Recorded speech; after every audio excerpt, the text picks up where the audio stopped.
చేస్తానన్నది 4 లక్షల మందికి, కేవలం 4 లక్షల మందికి ఎలక్షన్ కు 3 నెలల ముందు ఇచ్చారు. సో ఇవన్నీ ప్రజలు గమనిస్తున్నారు. తర్వాత ఇక్కడ అసలు పాయింట్ కి వస్తే ప్రజలు చాలా చాలా క్లారిటీగా ఉన్నారు. తర్వాత ఇంకోటి మాట్లాడారు పూరి తిరుపతిరావు గారు, సర్వేలకి నాడి అందట్లేదని. రాంగ్ అండి. సర్వే చేసే ప్రొసీజర్ విధానం ఒకటి ఉంటది. ఒకవేళ మీరు ఒక నియోజకవర్గానికి 8 లక్షల నుంచి 10 లక్షలు ఖర్చు పెట్టుకోగలిగితే నేను కరెక్ట్ గా మెజారిటీ ఎంత వస్తుంది, పోలింగ్ పర్సంటేజ్ ఎంత వస్తుంది అనేది కూడా చెప్పించే వాళ్ళు ఉన్నారు. వాళ్ళని మీకు హైర్ చేయించిస్తాను. సో ఇవన్నీ ప్రజలు క్లియర్ కట్ క్లారిటీతో ఉన్నారు ఎవరికి ఓటు వేయాలి ఏమి అని.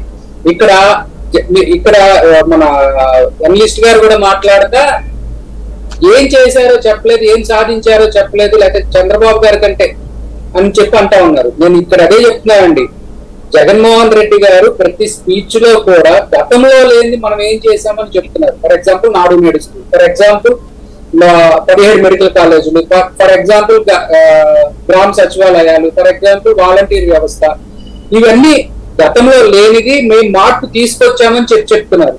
అలాగే పెర్ఫార్మెన్స్ విషయంలో చంద్రబాబు నాయుడు గారు మోడీ గారు కలిసి కాపురం చేసినా గానీ తీసుకురాలేని రెవెన్యూ డెఫిసిట్ ని కూడా మేము సాధించుకొచ్చాం. అలాగే రైల్వే జోన్ కి కావాల్సినటువంటి అనుమతులు కూడా తీసుకొచ్చాం. సో తెలుగుదేశం నాయకులు 190 మాట్లాడవచ్చు, నవ్వచ్చు, ఏదైనా కావచ్చు, ప్రజలు అన్ని గమనిస్తా ఉన్నారు. ఒకటి.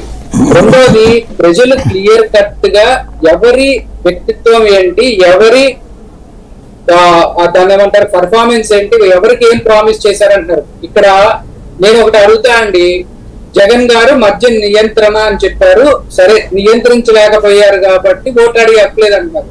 మరి చంద్రబాబు నాయుడు గారు వచ్చి నేను 94లో ఎన్ రామారావు గారు మద్య నిషేధం అని చెప్పి ఎలక్షన్ లో గెలిచి అధికారంలోకి వస్తే పుసుక్కుని వెనుపోటు పొడి చేసేసి అధికారం లాక్కున్నాను, అధికారం లాక్కున్న తర్వాత మద్య నిషేధం ఎత్తేసాను, మళ్ళీ ఇప్పుడు మద్య నిషేధం పెడతానని చెప్పొచ్చు కదా, చెప్పట్లా. లేదా ఇప్పుడు ఏం చెబుతున్నారు, 50 రూపాయలకి ఇంటింటికి సప్లై చేస్తాను, అవసరమైన సప్లై చేస్తానని కూడా చెప్తున్నారు. సో వాళ్ళ పాలసీ అలా ఉన్నప్పుడు జగన్ చేయలేకపోయాడు, నేను చేస్తానని కదా చెప్పాల్సింది, అది కదా ప్రామిస్ అంటే. సో జగన్ ఎక్కడ ఫెయిల్ అయ్యారు అనే దాని మీద మీరు మాట్లాడాలి, అంతేగాని ఇంతకన్నా నేను ఇంకా బాగా చేస్తానంటే జగన్ కాదు కదా బెంచ్ మార్క్. సో మీరు ఎప్పుడైతే జగన్ గారిని బెంచ్ మార్క్ గా తీసుకుంటున్నారో ఏ విషయంలో అయినా కానీ అన్నప్పుడు ఖచ్చితంగా ప్రజలు జగన్ చేసిన దాని మీద సాటిస్ఫాక్షన్ తో ఉన్నారనేది ఒక లెక్క.